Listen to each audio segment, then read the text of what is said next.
Hello, sports fans. Welcome to RVing with Luck. I'm Ralph Luck. Let me tell you what's going on today.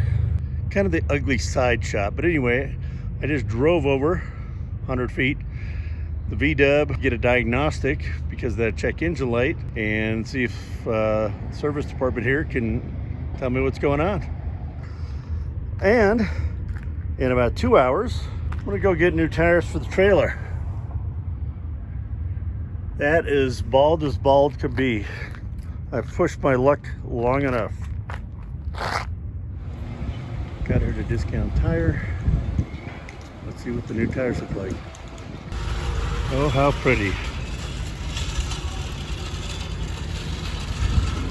All new tread.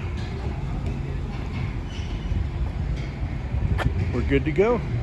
So, Discount Tire did a great job. They got me in and out of there in like 30 minutes. The only disappointing part was I didn't want to buy their $95 a piece tires. I wanted a cheaper set, like Walmart sells them for similar ones for like 60. Well, they said, well, we got two coming in the morning. We can make you an appointment for 10:15. Those tires will definitely be in, and they're like 70 bucks. I said, okay, if you're sure the tires will be in.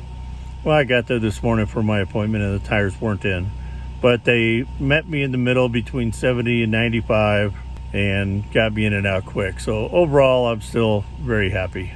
Now, even though it's a 1 hour diagnostic, it's been 3 hours and I'm still waiting to hear from VW on what the deal with the bug is. Well, I just got the call from VW and picked up the bug, and initially I was very concerned because they went down a list of things. Upon reading it though, a lot of the stuff is bogus in my opinion. They said it needs new CV boots and the outer, so I'll be the judge of that, checking that, see if they're cracked or what. Those could usually be done by a local mechanic or not too bad. They said the shock mounting bushings were bad. I'll have to look into that. And then with the air intake, the reason I'm not comfortable is they want to start with one hose at a time. It doesn't even look like they narrowed it down. They just said start with various air intake hoses. Well, that leads me to believe they didn't narrow down like one hose as a leak. So then the next thing was cleaning a throttle linkage. Well, based on my knowledge, that by itself might clear that check engine light. That could be the sole thing there. So going down the list, replace air hoses, clean the throttle linkage, doesn't seem like they narrowed down what the problem is with the high idle. So my main concern right now is the CV boots. If those are cracked, grease goes out of them, you can run into some problems. But right now I'm doing nothing. Still waiting for the lift kit place to give me a call. I'll bring it in there, get that done, ask them about if they do CV boots, and really that check engine light with the high idle. For now, it's only an emissions issue, and I've got a 2-year emissions on it, so there we go. Oh, and the last thing was a valve cover gasket. That also is part of that code that I got. So basically what they've told me is, because I have that air code, the high idle, they want to do everything that could possibly be done wrong. Gasket could be fine, they want to replace it. Clean the throttle linkage, could be fine, they want to clean it. Air hoses, they just want to either replace them all or start with one and go down the list. I don't know. So at this point, the check engine light's the least of my concern.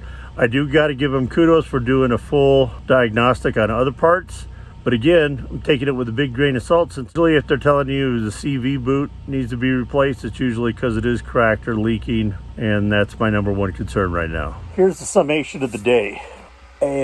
After loading back up the VW, wait until just about sunset, got some gas, headed off to this place I found on the iOverlander app. Looked great, a couple miles outside of Flagstaff. Could stay there till Monday.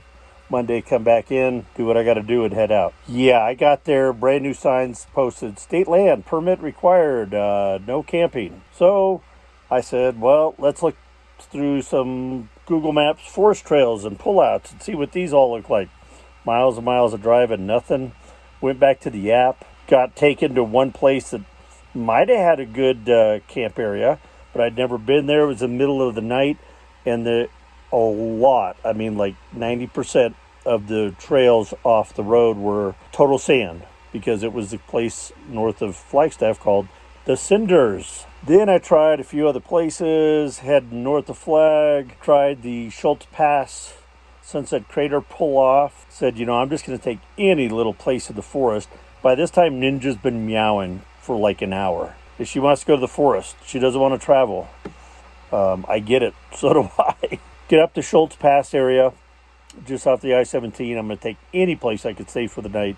Nothing. They had fires here last year. They graded the road, so all the places that were potential pull-offs were now blocked by rocks and stuff on the side of the road. I went a little further, and they've got gates closed and blocking the area. So, before hopping back on the freeway and going into the city to park on pavement again for the night, the plan was let Ninja out in the forest. Pulled over safely in the forest right before the freeway. Put on some blinking lights around the RV so hopefully people would see me, and she's out. She rolled around, went running around for 10 minutes, came back to the screen door of the RV looking at me like, okay, you're good? Good, I'm going to go have some fun. And she's been out for like 40 minutes now. So I'm going to let her have at least an hour play out in the forest. Could be 2 hours, could be 3, could be 4, could be 5. She comes back when she comes back. But when she does, we're heading back into the city. Tomorrow, I'm going to take care of some business. And then tomorrow afternoon, we're back into permanent forest land again for weeks to come. So wish me luck that Ninja comes back sooner than later, because I would like to get all settled in and have my bed and whatnot. Because right now, you know how that bed folds up. So when the slide out's not out, that bed's really not usable. And unfortunately, I still have boxes to throw away in the trash, deep fryer ice maker, oh my gosh. Lots of beer, just so much junk up there that it's not an easy hop up there, lay down and relax. Another Palo Verde beetle. That one's small, only about 2 inches. Instead of being on the ground, this one wants to come inside. Ninja came in at about 4 a.m. after like 5 hours out in the forest, and I drove to the VW dealer, set up my slide out bed, and we're off to bed for a few hours. Thanks for watching. Please smash that thumbs up button a couple of times if you enjoyed the video. Subscribe if you are not already a subscriber. And from Ninja and I, we wish you a great rest of your day or evening. Be positive, be nice, be active.